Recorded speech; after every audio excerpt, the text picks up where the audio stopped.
content creators are wrestling with these difficult questions of this sort of weird meta like hellscape that it is to be online. It's weird and it's complicated, and the kids know it and they sense it. They're coming for every second of your life. That's what these companies are coming to. This company as well. And it's not because anyone is bad. It's not because anyone in this company has evil plans or is trying to do this. They're not even doing it consciously. It's because these companies like Twitter and YouTube and Instagram, everything, they went public and they went to shareholders. So they have to grow. Their entire models are based off of growth. They cannot stay stagnant. Twitter grossed $4 or $5 billion last year. It is in the red. It is unprofitable. It has to get more of you. No matter how nice it's trying to be, it is all that they're trying to get more engagement from you. We used to colonize land. That was the thing you could expand into, and that's where money was to be made. We colonized the entire earth. There was no other place for the businesses and capitalism to expand into, and then they realized human attention. They are now trying to colonize every minute of your life. That is what these people are trying to do. Every single free moment you have is a moment you could be looking at your phone, and they could be gathering information to target ads at you. That's what's happening. So like, as much as we can, have really good conversations and try to humanize the conversations, the like mechanism of the business is rolling towards that just because of the market. So like, it's coming. It's coming for every free second you have. And that's dark. That's really, really dark and scary. And for someone like me, I grew up a little bit on the internet, and I felt the repercussions of it. I suffer from anxiety. So I know where it leads. I'm saying, like, you don't want this, trust me. Like, you're not going to feel good about yourself. And you know it. The kids know it. Like, the whole joke in the internet is everyone's like, this place sucks, right? I mean, like, that's like kind of the thing.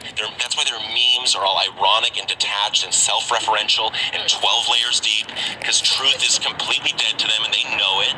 They look at the president, they look at the culture, they go, what the hell is this? They look at like Coca-Cola commercials that are winking at them and smiling, and they go like, forget it, So like, I have no idea what's gonna happen.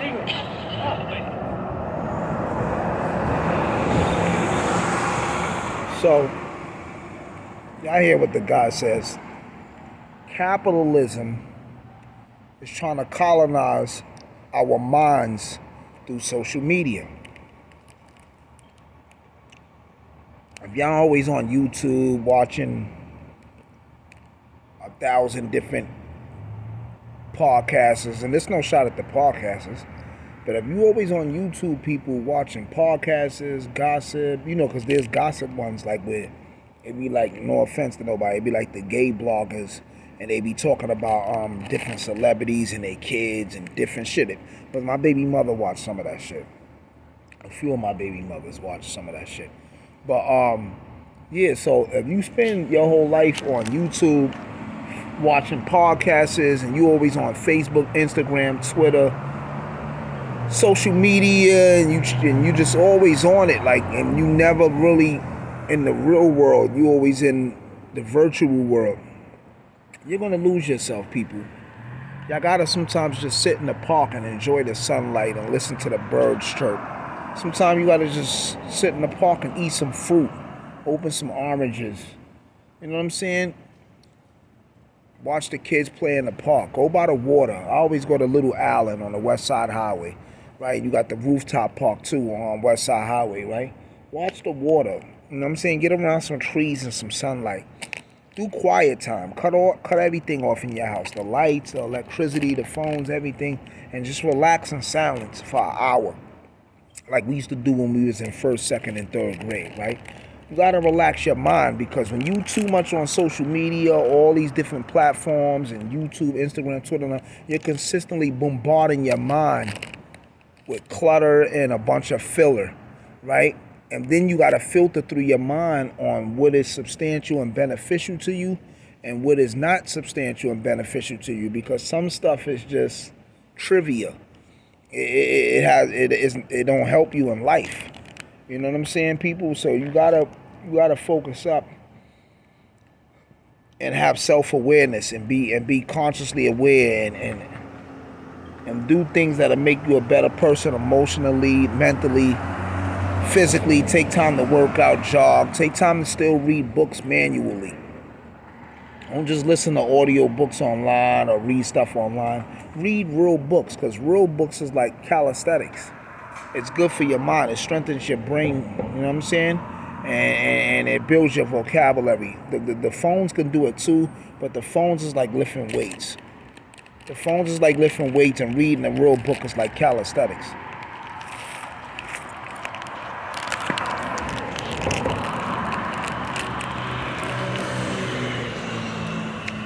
Like this guy said, it's going to get real, real dark. The future is going to be real, real dark. Trust me, people. At this point, I'm very skeptical of any black person who's rejoicing about what's happening with Ye. Saying stuff like, I'm glad that all of this is happening to him. I need y'all to understand something. Black men specifically have the ability to die twice. They can die a physical death, same as everybody else. But if you say something that certain groups don't like, they will try to destroy your legacy, everything that you've built, because they know your own people don't have the sense to defend you. It's even bled over into Kyrie Irving. People are saying that he should be suspended or he should be fired or benched or whatever because he posted a documentary on his story. As if this grown man doesn't have the ability to watch whatever he wants to. We might not be physically enslaved, but it has shifted to an even more dangerous mental enslavement. We're watching this public lynching happen to black men specifically, and some of us are applauding it. Crazy thing is that if we actually stop being fed propaganda and pay attention, we would see that these groups are proving his point. At this point, I'm very skeptical of any black person who's rejoicing about. So yeah, people, black people, if y'all don't approve what Kanye West is saying or what Kyrie Irving is saying, just mind your business. But once y'all start speaking out against it, oh, they bugging and boom, boom, boom, boom, now you're actually aiding and abetting those who they speaking out against. So if you're not going to fight side by side with these two individuals, just mind your business. That's like if y'all see me fighting a cop, right? They got footage on YouTube. There's a black guy, he fighting a cop. And he beating the cop up. Two regular black civilians start grabbing him and trying to restrain him so the cop can... No, he was beating up a white cop. It was a black dude beating up a white cop. And he was getting the best of him. And two black dudes came out of nowhere on some colonized mind shit. I don't know if these dudes was foreigners or regular foundational indigenous black Americans. But anyway, they both grabbed the dude and restrained him so the cop could arrest him and handcuff him. That shit was crazy. If I was there, I ain't gonna lie, I would have wanted to stab the two black dudes up that was trying to help the cop. Mind your business. Mind your business, because you're not a cop. You're not a cop. Mind your business and don't interfere in nobody's business. One of the best keys to owning a business or surviving long in life is mind your business. You know what I'm saying, people? Y'all gotta mind your business. You know what I'm saying? If y'all don't like what Kyrie and Kanye saying, stay out the way. But I'm gonna tell you this, in the future, what they saying, if it becomes a big movement and black people wanna benefit and capitalizing off this, don't try to reap some of the benefits because y'all didn't put in no work with the rest of the people. Don't later on try to piggyback and reap the privileges that come with whatever they're fighting for. Remember that, people. Remember that. Let me see what else. Hold on. Should young men, though, all aspire to be like you? Should young men aspire to work very hard, have no criminal record, become multimillionaires, protect and provide for the women close to them, be sovereign so they can stand up and have their own points of view in face of cancellation, be able to not be mentally intimidated when they go on national TV and there's traps set up for them? Yeah, I believe that confident, strong men who stand up and protect and provide for women are a good thing for the world and a good force for the world. If men grow up to be like me, you're going to have a whole bunch of people with no criminal record, dedicated athletes, who protect and provide for the people close to them, are fantastic for the economy. I'm certainly not the worst influence out here, Piers. You have Lil Nas twerking on the devil on music videos, which our children are digesting. You have drill artists singing about stabbing people to death in the middle of a knife crime epidemic. But the point I'm trying to make is this: I'm not the devil. There are certainly worse people than me, and they exist. And should young men, though, all aspire to be like you? Should young men? So they don't really want dudes that's progressive, conscious, healthy, drug-free, violent-free, because then they can't capitalize, right? Out of chaos comes order, and this country capitalizes off of chaos. They capitalize off people being sick. That's why they poison the candy, they poison the food, GMO food, genetically modified. They spray all the vegetables and fruits with pesticides and stuff, and they poison the candy, right? Because Big Pharma and America is sleeping in bed together, right? Big Pharma is the biggest drug dealers ever. CIA, FBI, all of them is in cahoots, right?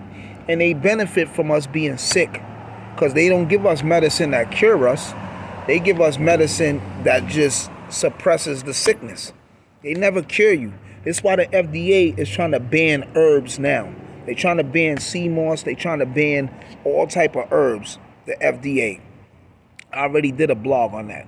They're trying to ban the herbs because the herbs is going to liberate you of all sicknesses, right? It's going to make you physically healthy. And if we are healthy, then the pharmacies and hospitals don't make no money. If none of us are shooting or killing each other, police don't make no money. If there's no crime, what the fuck police gonna do if there's no crime, right? You know what they'll start doing if there's no crime? Now they'll start inventing laws. Or you can't stand in one spot too long. Or you can't sneeze in public if you didn't cover your mouth. It's different shit, even though we know we're supposed to cover our mouth. I'm just saying, when nothing is going on, they're gonna create something that they can capitalize off of and that makes something go on. They're going to try to create a chaos. That's why every other year, if it ain't a hurricane or tornado, because they profit from hurricanes and tornadoes, insurance tax and property taxes and all type of shit go up, right? Foreclosures on houses and everything. So every year, if there ain't no cyclone or tornado, there's some type of outbreak. Zika virus, monkeypox, swine flu, COVID, right? So it's always some type of natural disaster, hurricane shit, Hurricane Sandy, Hurricane Hugo, hurricane this, hurricane that, right?